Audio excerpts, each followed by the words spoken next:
Only on WLWT, the family of a Westchester teenager murdered more than 15 years ago is now fighting to keep her killer behind bars. Amber Robinson was a Lakota West honors student when she was stabbed just trying to break up a fight. And WLWT News 5's Karen Johnson now. She's joining us. She's followed this case since day number one. And Karen, Amber's family obviously having to relive this all over again. Yeah, your heart just goes out to them, guys. Amber was just 15 years old when she was killed. Crendon Gray, the man convicted of murdering her, was sentenced to 15 years to life in prison. Well, it's been 15 years. He'll soon be eligible for parole. And now Amber's family is fighting his release. Tayshawn Elliott using his voice just as he did at his sister's funeral to keep her memory alive. I feel like my music comes from my sister as well. That was the one person I always sang with before she passed. And once she passed, it kind of felt like the only way I could reconnect with my sister. Amber Robinson was the heart and soul of her family, a Lakota West honors student who dreamed of becoming a pharmacist, loved family, friends, and Tweety Bird. She was Tasha Elliott's only daughter.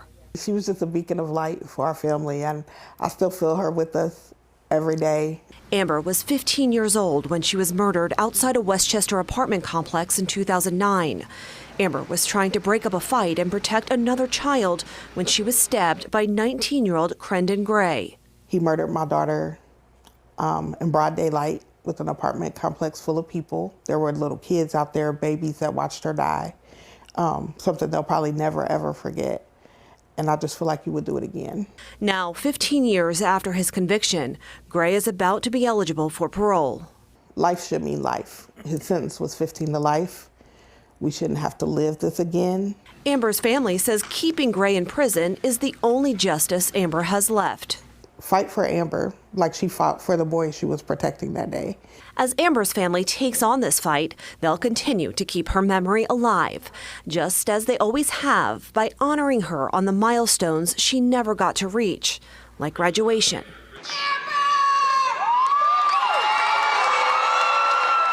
And what would have been her 30th birthday.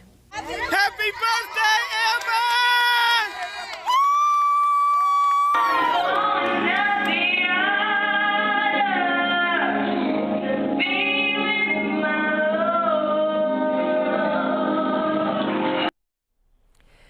And Amber's family has asked people to write letters to the parole board. All of the information can be found on our website, WLWT.com. Karen, it's been a long time, 15 years. Despite the tragedy, you've been around this family. They say that they're trying to find the positive, and there are opportunities coming their way. Yeah, you know, I'm amazed just talking to them how they always have tried to find the positive. Take, for instance, her brother Tayshawn, who was singing in my story. He actually sung for me when I did the interview.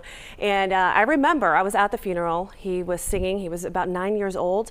Well, that opened doors. Someone in attendance at the funeral heard him sing, connected him with the Cincinnati Children's Choir. Since then, he's performed in front of the Pope. He's sung at Carnegie Hall, the World Choir Games. So the family's really trying to take Amber's memory and think of the positive that has come from such a tragedy. Clearly a strong family. Don't forget to write the parole board and keep that person locked up. Karen, thanks so much. Also tonight, I want to give you a little bit of a